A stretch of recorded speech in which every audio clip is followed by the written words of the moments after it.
We were looking at Exhibit 579. The statement that you wrote was, Michael Jackson changed the world, and more personally, my life forever. He is the reason I dance, the reason I make music, and one of the main reasons I believe in the pure goodness of humankind. He has been a close friend of mine for 20 years. His music, his movement, his personal words of inspiration and encouragement, and his unconditional love will live inside of me forever. I will miss him immeasurably, but I know that he is now at peace and enchanting the heavens with a melody and a moonwalk. I love you, Michael. Is that right? That's what I wrote, yeah. Wade Robson, who met Michael Jackson when he was 5 years old after winning a dance contest in Australia. For decades, he never missed a chance to refer to himself as a close friend of the pop star, someone who was his mentor and largely responsible for Robson's successful career as a dancer, choreographer, and stage director. In this 2016 deposition, never before seen publicly, Robson talks about that glowing tribute he wrote to his longtime friend, Michael Jackson, in the days after the pop superstar died. I love you, Michael. Is that right? That's what I wrote, yeah. But now Wade Robson is singing a different tune. He and another proven liar, James Safechuck, claim they were sexually abused by Michael Jackson as young boys in a one-sided so-called documentary called Leaving Neverland. Everybody wanted to meet Michael or be with Michael. And then he likes you. Critics say Leaving Neverland only has one goal: money. Wade Robson and James Safechuck both swore under oath that Michael Jackson did nothing inappropriate to them. Then, in a failed effort to get rich, they changed their stories to seek a huge, multi-million-dollar monetary payday in lawsuits against Jackson's estate and companies. Their lawsuits against the Jackson estate have been dismissed not once, but twice. Nonetheless, they are pending on appeal, so Robson and Safechuck are still holding out hope for a big jackpot, and hope this one-sided hit piece leads them to their pot of gold. If there's a potential financial payout of hundreds of millions of dollars, there is an incentive. That litigation over the last 5 years or so has generated many, many hundreds of pages of legal documents in the form of sworn declarations, deposition transcripts, motions, judgments, etc. And anybody who's been following the case and following those documents as they've been published will be aware that there are significant problems with these guys' stories. One of them was caught committing perjury in his creditor's claim. So we knew before the film came out that the two protagonists on whose stories it was based had credibility issues. Skeptical media throughout the world are questioning director Dan Reed's agenda in making the film. They see through the litany of one-sided accusations from two known liars who repeatedly spin a salacious drumbeat of alleged sexual abuse, while offering not one shred of evidence or independent corroboration to support their stories. Just two accusers who have admitted lying in the past and changed their stories a number of times, so the entire film rests on their word and nothing else. Your journalism has been heavily criticized because you didn't include the opposing points of views in the film. Was that a conscious decision from the get-go? If you're going to be mentioning Michael Jackson, though, don't you have some obligation to get in touch with the people who have his interests, even though he's not here, obviously? Because you're saying and you're repeating some pretty extraordinary things, don't you have an obligation to talk to the family, even if you claim this isn't about him? Well, what does the family know about the sexual abuse that happened?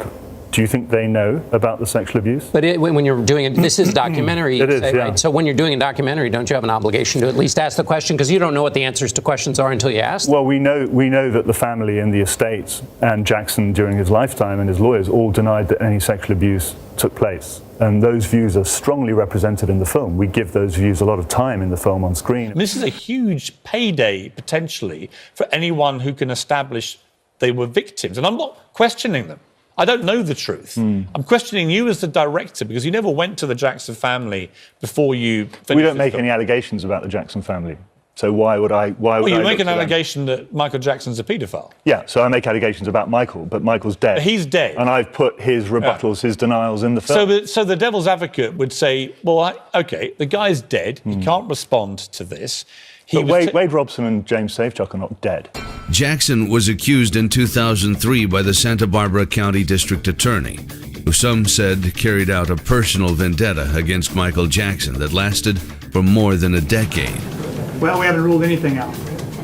In 2005, Jackson was declared innocent by a jury in a case involving a boy named Gavin Arvizo, one that CNN legal analyst Jeffrey Toobin called an absolute and complete victory for Michael Jackson and an utter humiliation and defeat for the prosecution. Since Leaving Neverland was released, numerous errors, misrepresentations, omissions, and outright falsehoods have been identified in the film, which relies solely on ever-changing stories of Robson and Safechuck. Leaving Neverland is a film that has been shown to include provable lies, conflicting accounts, contradictions, staged reshoots, faked scenes, reconstructed memories, critical information omitted, manipulated news clips, discredited source material, and key motives ignored. Perhaps the most glaring fabrication in Leaving Neverland comes from accuser James Safechuck, who clearly lied in the film by claiming he was sexually abused in the Neverland train station Michael Jackson had built to resemble the one at Disneyland. But there's a big problem with this story.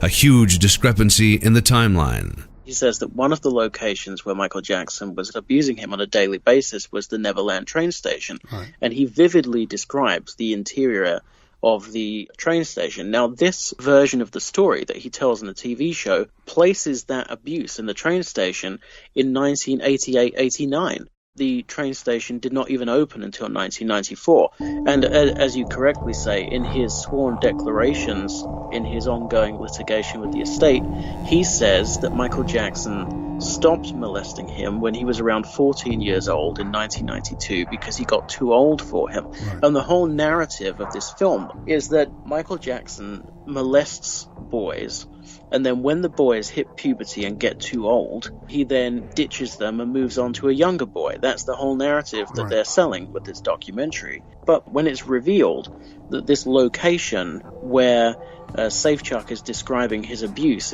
it did not exist when he was the age he said he was, Dan Reed, the director of the documentary, goes onto Twitter and says, well, there's no dispute about when the train station was built, but what's in dispute is the dates of the abuse. Right. So James Safechuck was abused after the train station was built. Well, firstly, he's now accusing his own star witness of perjury because James Safechuck has signed not one but two sworn declarations in which he states that Michael Jackson never abused him after 1992. Right. So in order to defend his documentary, he's throwing its star witness under the bus by calling him a perjurer, but also he's upended the entire narrative of his documentary. Leaving Neverland contradicts the alleged victim's own sworn depositions. In the video, Wade Robson spins a dramatic tale of being left alone in 1990 with Michael Jackson at Neverland. Robson claims that while his family was hundreds of miles away at the Grand Canyon, Michael Jackson abused him for the first time. But that's not the story Robson told in his lawsuit against Jackson's companies or in a deposition under penalty of perjury just months before HBO's cameras began rolling. There, he claims his family was still at Neverland when it first happened, and his sister was sleeping upstairs in Michael's room. Two entirely different versions of events told by Wade Robson, just 2 months apart. The first night, the night prior, we both slept in the bed with Michael. And at some point in that second night, she said to me, I think we should, you and I should sleep upstairs. I don't know why. I don't know why she said that or why she thought that, but I didn't want to. So whenever it was bedtime, she went upstairs and Michael and I stayed in the bed downstairs And I believe at some point that night, the abuse started. So which is it? The version Wade Robson tells in a sworn deposition, or his version in Leaving Neverland? If he changes his story in 2 months for the cameras, how can you trust him at all? But that's not all. Earlier testimony by Robson and his mother contradict the entire 1990 story told in Leaving Neverland that director Dan Reed uses as a foundation for the film. Robson's mother, Joy, testified in 1993 that her son was never alone with Michael Jackson at Neverland until that year. And here she is seen confirming under oath in 2016 that her entire family, husband, parents, and kids, went on the trip to the Grand Canyon. I understand that you stayed then 2 different weekends at Neverland on that trip, is that right? Yes. And then in between you and your kids and your husband and your parents all went on tourist trip to the Grand Canyon? Yes. So you were there, is it 2 nights the first time? Yes. And then you came back after your whole family had gone away? Yes. And you spent another, 2 nights? At Neverland, yes. Robson himself testified as an adult that the first time he visited Neverland without his mother was in 1992 or 1993, which means he would not have been alone at Neverland with Michael Jackson in 1990, as Leaving Neverland claims. In other words, Robson and his family over time have told multiple versions of a key story viewers heard in Leaving Neverland. So which is it? The version Joy Robson tells in her deposition, or the version Dan Reed presents in Leaving Neverland? James Safechuck's dramatic scene where he claims Michael Jackson gave him jewelry for sex, including an alleged wedding ring, was deceptively staged and edited to appear as one seamless scene, when in fact it was actually edited together from filming done on 2 separate occasions 17 months apart, and done intentionally to pump up the drama of the scene. You can tell by looking at his clothes, essentially the same in both shots, except he forgot the undershirt the second time around. And look out the window. Clearly different seasons, with the plants trimmed in one shot, but not the other. Once people pointed out the changes, Dan Reed was forced to admit he went back and rented the same Airbnb to recreate and reshoot the scene nearly a year and a half later. Can viewers trust deceptive editing? The staged sequence at the end of Leaving Neverland, showing Wade Robson burning Michael Jackson items, is misleading to the point of fakery. That's because Robson sold his most valuable Michael Jackson memorabilia in 2011 for nearly $100,000. Needing money, he consigned all items to Julian's auction and tried to remain anonymous. But Julian's auctions wouldn't agree, tweeting, Wade asked to remain anonymous and said that he did not want anyone to know that it was him selling the items in 2011. But we did not agree to that and listed it as the Wade Robson collection. He consigned multiple items and wanted us to sell all items of his that had value. Leaving Neverland fails to mention Wade Robson has been looking to make money by shopping for a lucrative book deal, unsuccessfully, about the allegations in the year prior to his lawsuit. Leaving Neverland also fails to mention that when writing it, Robson could recall so few details in 2012 about his story with Michael Jackson, the same details he remembers with such supposed precision in Leaving Neverland, that he had to ask his mother by email to help him fill in the blanks. Did you ever ask your mother for any written materials to help you write your book? I think along the same lines, but maybe I would ask her, of a certain period of time, could you just jot down the bullet points of what you remember? Asking my mother that, of how the details of when we went to the ranch and the first time, and just how did that unfold, the external details. So have your memories changed as you've gone through that process? They've evolved. What do you mean by evolved? Yeah, not changed in a sort of black to white sense. Like I thought it was this thing Well, I mean, they have as far as prior to the healing process, right? Prior to disclosing. But post-disclosing the abuse in 2012 and beginning that healing journey, they've evolved as far as I remember more details about scenarios as it goes along. You know, it evolves, details get added to. Wade Robson was one of the witnesses who eagerly testified for Michael Jackson in 2005. Robson had his family claim in Leaving Neverland it was at a Neverland dinner the night before Robson testified in Michael Jackson's 2005 criminal trial that he became convinced that he needed to lie on the stand the next day to save him. Except, according to Jackson family members, that dinner actually took place after Wade testified. He also claims in the film he had to testify because he was subpoenaed. Then you have his constantly changing story about how he came to testify in 2005 for Michael Jackson's defense, beginning with, I didn't realize I'd been abused, and then morphing into, well, I did know I'd been abused, but I didn't want to be responsible for orphaning his children, so I decided to testify in his defense, and then morphing into, I was threatened and bullied by Michael Jackson and his lawyers. So that story keeps changing. There are massive problems with his story, to the point where you could take any one of those issues that I've just listed, and that would be sufficient grounds on which to say, this guy has problems with his story. You cannot believe it beyond a reasonable doubt. But when you add it all together, I mean, it's catastrophically damaging. Jackson's attorney, Tom Mesereau, who says he doesn't believe Michael Jackson was a molester for 5 seconds, said Robson never wavered during the trial and how adamant he was that Michael was innocent. He was very, very strong in his defense of Michael Jackson. He told me in no uncertain terms he had not been molested, he had not been abused, and that these claims were ridiculous. I mean, this man was so strongly supportive of Michael Jackson, so powerful in his defense of Michael Jackson, that it just shocks me that he's changed his story in recent years. I just can't get over it. Mesereau also says Wade Robson's claim in Leaving Neverland that he was subpoenaed and forced to testify in the 2005 trial is simply not true. So does defense investigator Scott Ross. As far as making anybody testify, I would love for Wade Robson to show me the subpoena he never got.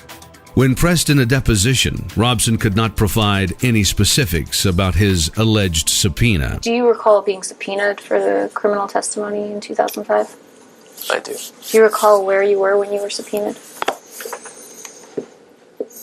I don't. Do you recall if you were with anyone when you were subpoenaed? I don't remember how I got the subpoena. This is a transcript of your testimony from the 2005 criminal trial, correct?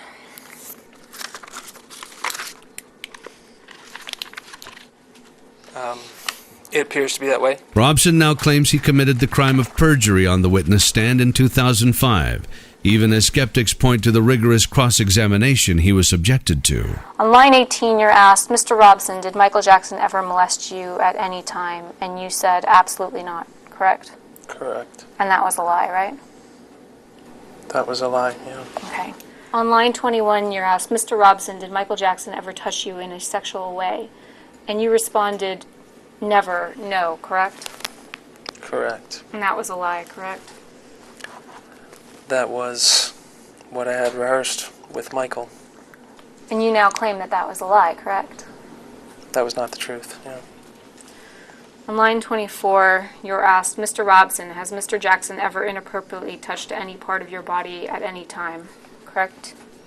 Correct. And your answer was no, correct? Correct. And you now claim that that was a lie, correct?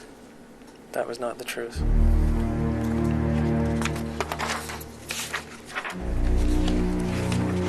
You turn to page 9100.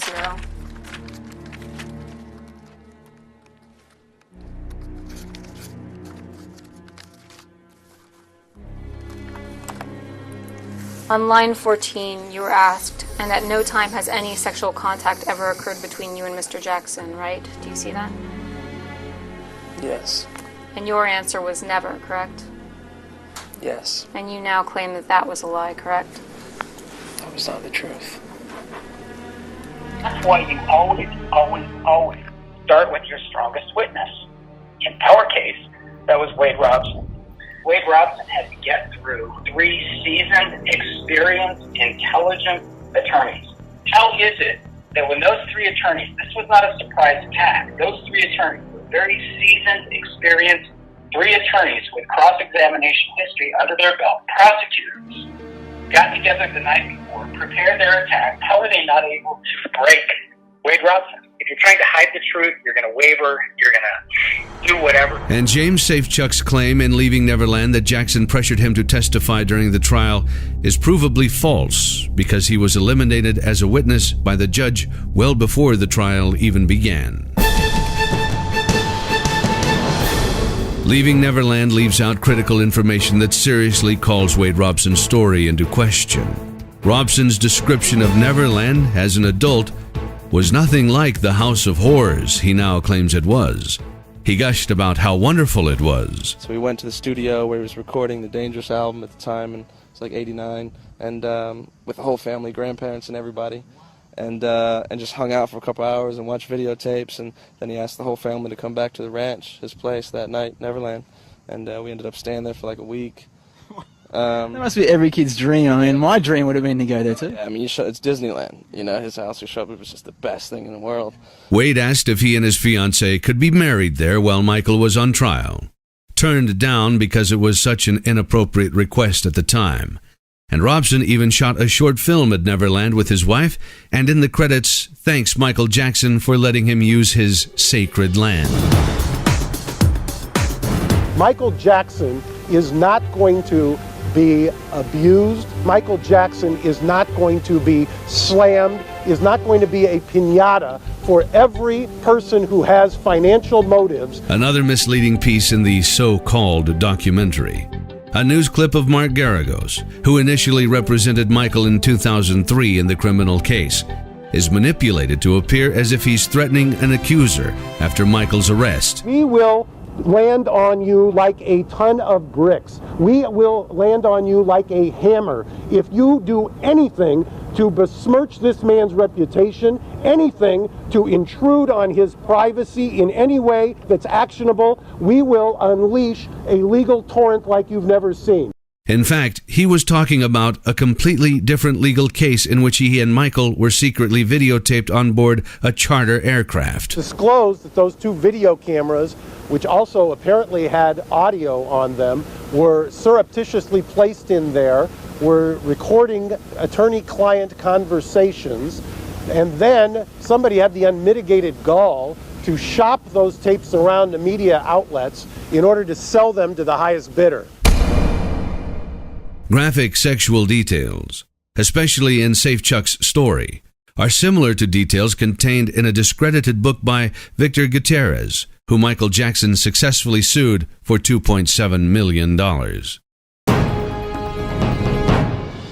Leaving Neverland never mentions that Wade Robson literally begged to get a position working with Cirque du Soleil on the Michael Jackson 1 show in Las Vegas, a job that he badly wanted prior to suing Michael's estate. A couple of years before the show premiered, Wade sent an email to the creative team at Cirque stating, and I quote, "I always wanted to do this MJ show badly." He then goes on in this email to say, "I know that I am meant to do this show. I am passionate to do this show. I want to make it amazing for me, for you, for Cirque, and of course, for Michael." The gig ended up going to Jimmy King, yes. So obviously he didn't get the gig. Even so, in July of 2011, Wade Robson did an interview stating he was starting work on the show. I'm starting on Cirque du Soleil Michael Jackson show, which is exciting and terrifying all at the same time because it's such a huge responsibility. Wade's changed his story about 4 different times.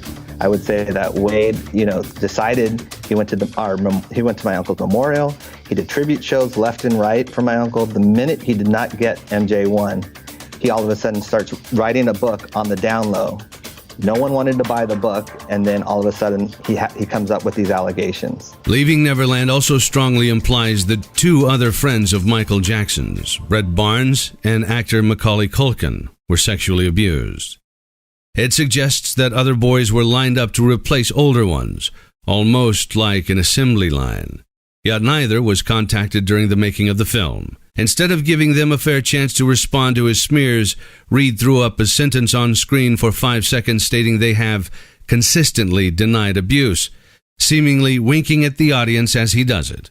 Both have always maintained Michael was never inappropriate with them, and both testified under oath as adults that nothing untoward happened. Like, we were friends. We were like, seriously, he was like my best friend growing up for a good fat stretch of my life. Yeah. Like it was legitimate friendship. All I can speak to really is, like the way he was, and despite whatever the reasoning was, kind of thing. Yeah. But no, he liked being around kids, And it wasn't odd. No. To you. It was, honestly, it never struck me as odd. I never felt uncomfortable or anything like that. Brett Barnes contacted his lawyers and asked his name and likeness to be removed from the film. HBO refused. And there are even more verifiable lies being spun by Leaving Neverland in the promotion of the film. Director Dan Reed states that Robson and Safechuck didn't meet as adults until the Sundance Festival. This is false.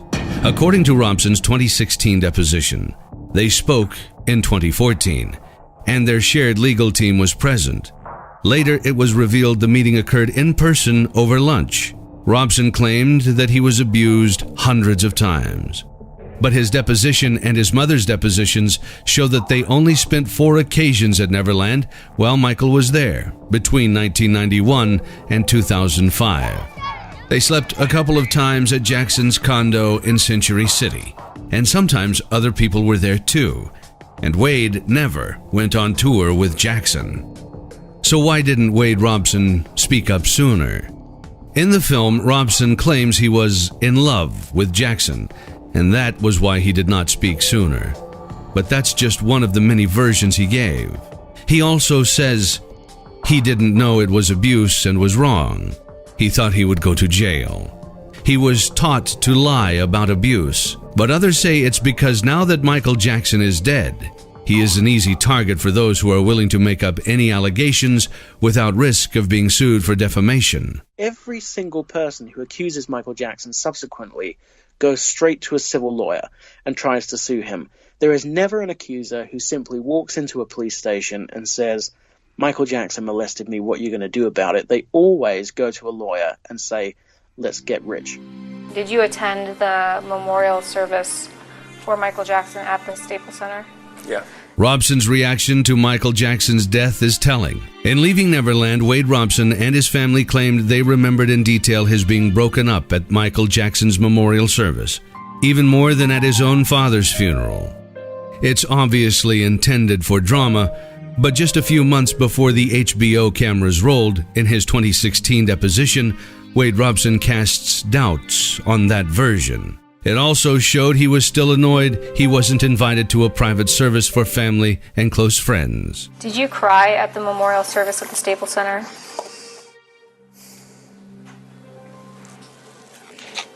I might have. I don't remember.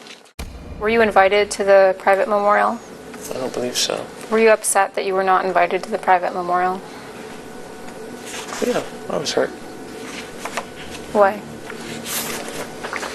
Because at that point, I still thought that that Michael and I were close friends for a very long time, had a long relationship, that that I would have been included in something like that. Actually, he was so eager to exploit his friend's death, he reached out to producers of the primetime show So You Think You Can Dance less than 24 hours after Jackson died to make sure they knew he was available in case the show was planning a tribute. This is an email that you wrote to Jeff Thacker on June 26, 2009, correct? Yeah. Is the show that you're referring to in the last second to last sentence or second to last line? You said, I wanted to write you now, so if you guys are thinking of doing any dance tribute to MJ on the show, I would like it to be me who does it. Do you see that? Yeah. Is the show So You Think You Can Dance? Yeah, I believe so. Okay. Is Jeff Thacker associated with So You Think You Can Dance? Yeah, he's a producer. It speaks to my compartmentalization at the time. In fact, Wade Robson had nothing but wonderful things to say about Michael Jackson, both while he was living and after he died, when his career was involved. In general, with Michael, just had a wonderful relationship. I learned so much from him as an artist and as a kind human being. And it's my goal to try and just continue as much as I can in my own little world, that legacy. We talk so much about him as the pop legend, which is important, but it's nice to really remember that he was a man, that he was a father, and that's what it's really about, is a father and his children, and he's a wonderful dad. Are you still friendly with Michael? Yeah, we still talk every couple months, catch up. You do, really? Yeah. Well, what's he like? What's he like? He's a good guy. Is he a good guy? Even after Michael's death, Wade Robson had nothing but praise to offer, including these interviews prior to the emotional 2009 MTV Music Video Awards tribute to Michael Jackson, starring Michael's sister Janet, in which Wade performed as one of her dancers. It's a huge connection between Michael Jackson and MTV and really starting this real music video generation on MTV. I mean, Michael was really the king of that. So I like all of those connections, and obviously my connection with Michael and all of that coming together is kind of just one of those serendipitous things where all the elements have come together. So I'm excited for a lot of reasons to be a part of it. These are Michael's gloves from the Bad music video. Michael gave them to me when I was, I don't know, 7 or 8. He's going to be with us spiritually, but I wanted to feel something physical from him. So I'm probably going to rock one of these tonight too when we perform on stage and just feel that much closer to him. Although Leaving Neverland has been massively discredited, the movie has not had the impact the filmmakers were hoping for. I think what they were hoping for was a response akin to the Harvey Weinstein response, you know, where all of a sudden you have another person coming out and then another person coming out and then another person, and it's just this huge snowball that keeps getting bigger and bigger, and in the end it destroys Michael Jackson. I think Dan Reed thought he was going to win a Pulitzer or something. But in fact, it's just been a complete catastrophe for them because it's not had anything like the impact that they thought it would. There's been like a handful of radio stations in the whole world who've actually banned the music, and but you know, like 99.9% are still playing it. And in the meantime, the documentary's been completely discredited online. It's not done anything like the numbers I think that they thought it would.